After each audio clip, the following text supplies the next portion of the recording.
Feels like the walls are closing in. We saw how last episode ended. Flossie with a gun to Kanan's head after he thought it was just cool to just walk into her place. Rock done killed Hafiz's right hand man. Garcia is now confirmed to Juke that it was in fact Snaps and Pop that killed Famous. And Marvin is still reeling from Lou's death and facing his own demons. Welcome back, y'all. And thanks for coming back. I really appreciate it. My name is Ree, and if you don't know already, it's a spoiler alert. Now we're going to be recapping Power Book 3, Raising Kanan, Season 5, Episode 7. So Episode 7 starts off with the adult Kanan narrating, pretty much talking about the season where every gangster faces when the life just starts catching up to him. And we see Marv laying in the bed, wide awake, pretty much thinking about just that, like, what the have I done? Hafiz and his peoples is at Marquette's house, and while Marquette is giving his condolences because, like I said, Rock killed Hafiz's right-hand man, he is also erasing any worry that they should have about Rock getting taken care of. Like, listen, it's gonna happen. He pretty much tells them that Rock is losing business left and right, and the last thing that they need to be worrying about is how killing Rock is gonna offend Pino, because Pino is pretty much like, listen, if you're not bringing me no money, then I have no use for you. So Marquette pretty much promises, listen, I'm gonna personally avenge Rock and Marvin myself, because he already feels like he owes them death. Flossie and Marv meet Rock. Rock and Marv meet Flossie in the park, and Flossie pretty much ends the business. She's like, listen, and I already let Pino know. She lets them know that Kanan paid her a visit, and he told them everything that happened with the judge and the girl, like, for real. Like, oh, okay, so Kanan, kidnapped one of my girls, gave her bad dope to serve to one of our clients, and y'all knew about it. So, our business is over. So, since, Kanan let Flossie know, that was pretty much all she needed was to end the business. But remember, her and Marv did have a platonic relationship. So she pretty much told Rock, like, listen, if it wasn't for your brother, you would be dead. So after that, there's a scene where Kanan and Jarita are at Kanan's apartment. It's like Kanan eating a bowl of cereal or something, and they arguing. Because remember, after Jarita quit, she was the one who let Kanan into Flossie's place. And he telling Jarita the whole goal was to make sure that Flossie doesn't work with his mom anymore. So Jarita's pissed. She knows how dangerous Flossie is. And like I said, Kanan's steadily eating this cereal and telling her, stop worrying, you're going to be fine. And Kanan brings up a good point, because how did you not know something was going to happen? I'm going into your, you just quit, so I'm going into your ex-boss's crib with a gun, So Jarita's going on and on about, this is the story of my life. I must hate myself. Everyone I let in my life does me dirty. And Kanan just was like, look, he just get real nasty with her, and Flossie ain't gonna do nothing. I ain't got time to listen to this. And they both exchange pretty much fuck yous, and she bounces. The next scene, we got Rock and Marvin walking down the street. She pissed. She taking L's left and right, child. She like, bump this person, bump that person. I'm ready for war. And Marvin is like, is it bump Kanan too? You know what I'm saying? Like, you want to be at war with all these people, but you real choosy on who gonna die. So, of course, with him bringing Kanan up, that stops Rock right in her tracks. And she's like, Kanan's still a kid. And Marvin's like, well, look, we done put a lot of kids down, namely some of Kanan's damn friends. Like, he finally settles on, because, Rock always gonna ride for Kanan, and it's always gonna be what Rock say. So Marvin is like, look, I don't want nothing to do with none of this, but I'm in too deep, so I'm gonna just follow your lead. So Rock tells him, go hit the pawn shop, bring Kanan to me. And she was pretty much like, yo, if it was Juke, you would do the same thing. We see Detective Garcia meeting with what looks like internal affairs, and they tell him, like, listen, the night of Captain Baptiste's retirement party, people say that they saw y'all having a heated discussion. Garcia's like, oh no, we just bet on the Jets game. It wasn't nothing like that. I was just giving them a hard time. That's all, you know. So they tell him, look, well, Baptiste has been under investigation for corruption, and he's done all these bad things. And Garcia's like, well, look, I don't know nothing about that. All I know, he was a great cop and an even better man. So he ends up getting up, leaving the meeting. I feel like before he leaves the station, though, he does find out that, hey, they do have Marv, you know, under investigation for that murder of that girl's parents. So next we see Breeze meeting with Snaps and Pops, and they tell him, look, we just got word that it's open season on Rock and Marv, so Marquetti wants us to get rid of them. We want you and Kanan to do the job.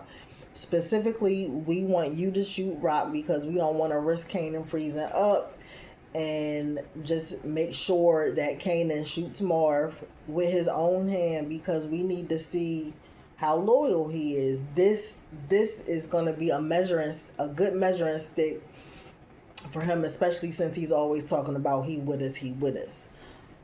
So Breeze is pretty much like, listen, you know, Kanan is with us, but it don't necessarily mean that he's going to want to kill his peoples. So Snaps and Pops like, we his peoples, and if he don't want to do it, then he's the problem. And Kanan know how we deal with our problems. Next, you see Juke and Kanan end up meeting, and Juke is like, listen, the cops not the cops, Snaps and Pop killed Famous. I know for sure. I got it from a very reliable resource. It's crickets. Kanan ain't saying nothing. She looking at him like, I just told you that Snap and Pop killed your best friend, and you ain't got nothing to say. So Kanan talking about, you know, you told me I wasn't shit. Now you coming to me because you want to assist in avenging Fame. And she like, I don't want nothing. You know, I'm just trying to give you a chance to get some get back. Now, Kanan is definitely in his heartless era because he's like, well, Fame did talk too much. Listen, if he was talking, then he got what he deserved. And Juke is just looking him in the eye like, he was your best friend. Like, what's good with you? And Kanan like, I ain't worrying about people who gone. So Juke is like, oh, who, like Uncle Lou? So Kanan bounces, and she's just left sitting there shaking her head. Rock ends up meeting with Pino Bernardi. Pino Bernardi ain't take long to tell her that it's over. Listen, you have lost, he told her, and the house always collects.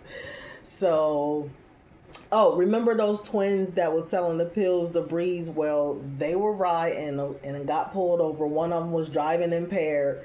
So, of course, they found the pills in the truck. They locked them up. Of course, they snitched on Breeze. We have that. It does show Detective Garcia meeting with Marv and Juke in good faith and letting them know, hey, they know, you know, the little girl has finally confirmed that the perp was black, and they know that Marvin is a black guy who has had a long-standing relationship with her and her little sister. So Marvin is just like, just because I've been looking after her here and there don't mean I killed nobody. And Garcia is like, look, it was 2 witnesses, 2 neighbors. The case is strong, you know what I'm saying? And Marvin sounded like he in denial, like, you know, fuck that case.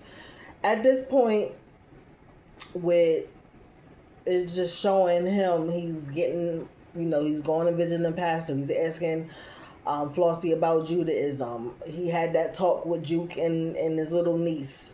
The episode started with that eerie narration of, you know, Kanan, you know, talking about when it finally catches up with you, and Marvin just lying awake fully clothed. So it's starting to scare me because it's starting to look bad for Marv. And listen, me personally, Marv is my favorite character, so I'm already getting sad, child. Now, he does in that conversation continue to push back against Garcia. And Garcia sighs. He like, look, the three of us, as far as I'm concerned, this is it. Y'all stay out of my way. I'll stay out of y'all's. And then he bounces down. It looks like they had a donut shop or a pizzeria or something.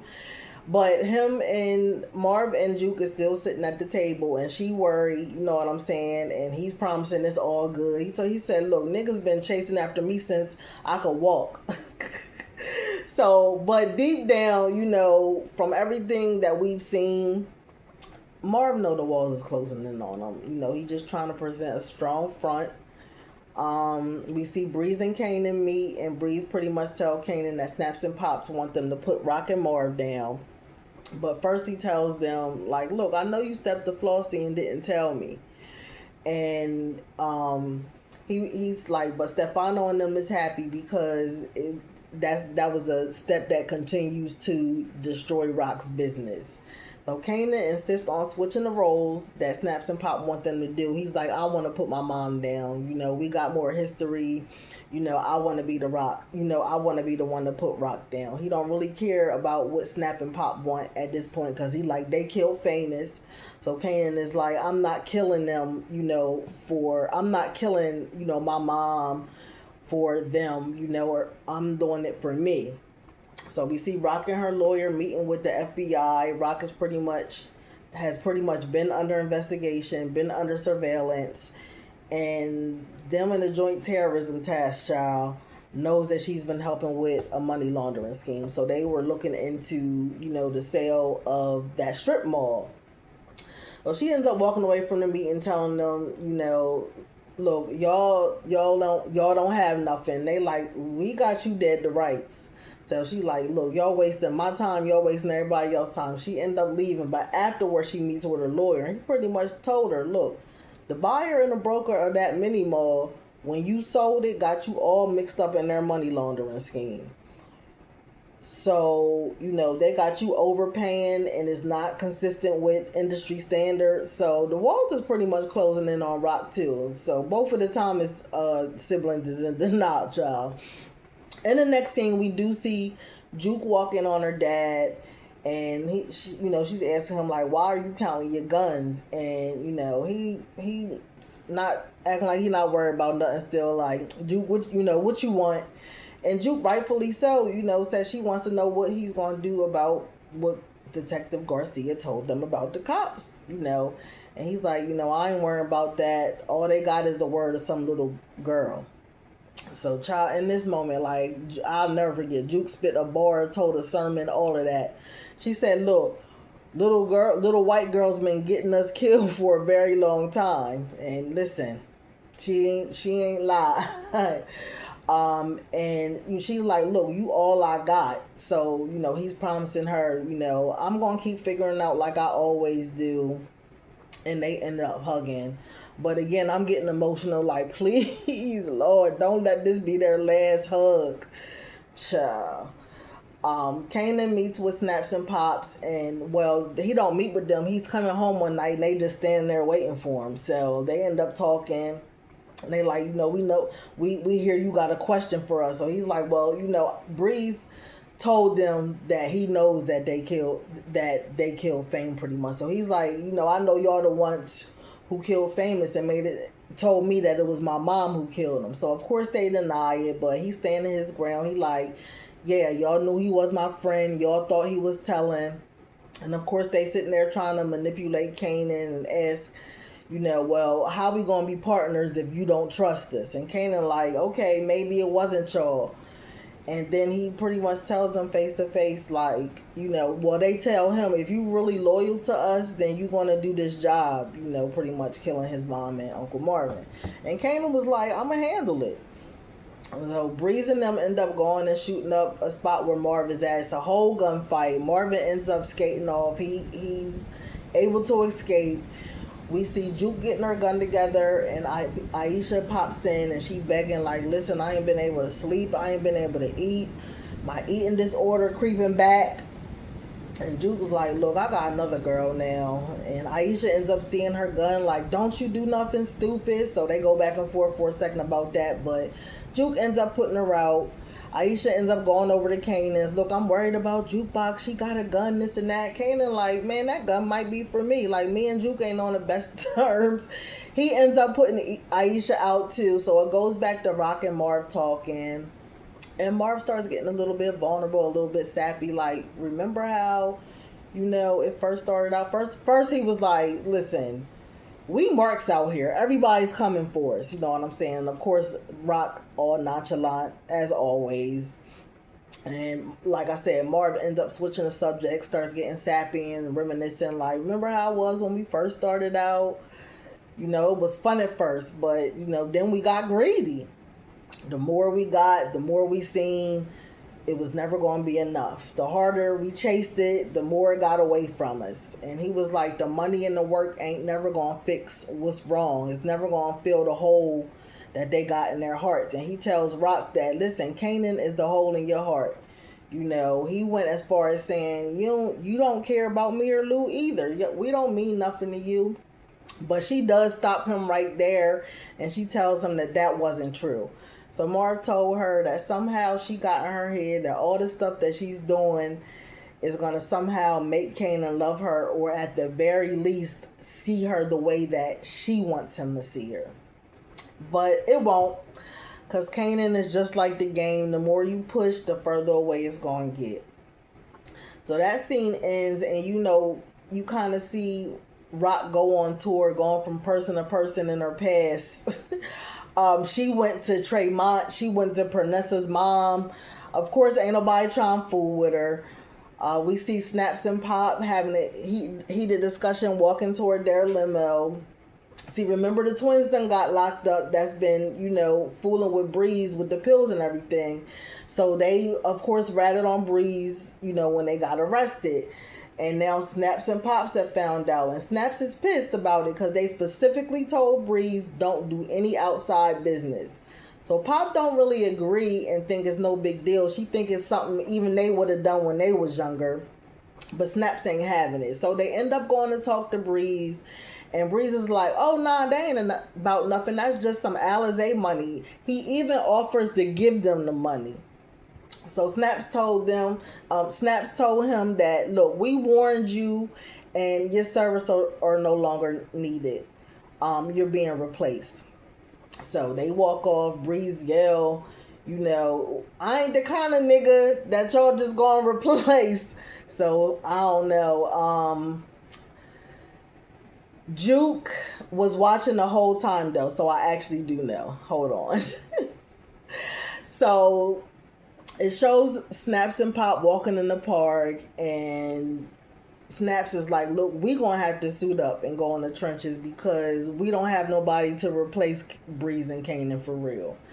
So Juke catches them in the park and told them point blank, y'all killed Famous. So Pops had to tell Snaps who Juke even was, like that's Kanan cousin. So they pleading their cases, and Juke don't stand there and wait long for nobody to say nothing. She killed them, and she ended up going over the rocks and was like, look, I know you didn't kill Famous. We see Marvin is putting a bunch of money, a gun, and a letter in a briefcase. We see him taking his shot of Brown, and then he heads over to the church that him, Rock, and Lou grew up in, South Jamaica Baptist. So he goes in, he gives the pastor a briefcase with the instructions of, if something happens to me, you got to make sure my daughter gets this briefcase. And the pastor's like, that sounds ominous. I ain't trying to get into nothing illegal with y'all. And Marvin's like, look, it's nothing illegal. I just need you to do this for me. So he does threaten them, like, nothing better not come up missing. And he gives him a couple dollars and thanks him for his time and his wisdom. And the preacher's like, I'll consider this a tithe. And Marvin's like, you can call it what you want. Just make sure the briefcase gets to my daughter if anything happens to me. So we see the pastor getting up and going to put the briefcase up for safekeeping. Now, once you see Marv park at the church, you see Kanan pull up on the corner as if he, you could tell he had been following him the whole time. So once the preacher gets up to go put the briefcase up for safekeeping, you see Kanan come up behind Marv, kind of like the Grim Reaper. He walks around, takes his hoodie off so Marv can see his face. He pulls his gun out, and Marv laughing like, oh, this is, like this nigga robbing churches now. But Kanan makes it very clear that, nah, I'm here for you, Unc. So Marv, he starts talking to him like, I'm going to haunt your dreams for a while. And Kanan, shoots back, I'll get over it. Marv told him, nah, you won't. Not until you're so dead inside that you don't feel anything and nobody around you even cares what happens to you. He pretty much told him, one thing is for certain, you will die alone. So Marv talks Kanan through, him grabbing his last smoke. He's accepted his fate. My nephew about to kill me in this church. And he tells him, get it done already. And they show all these weird shots of Kanan shooting Marv several times. Marv, talking his shit and taking his bullets. And eventually falling dead on a church floor. After taking, his last cigarette puffs or whatever. So we see Kanan walk, put his hood back up and walk out of the church. And you hear the adult Kanan narrating, if you didn't hate me before, you definitely hate me now. And Kanan, I'm so glad because we definitely do, dog. We definitely hate you. He's done such a great job at playing this character.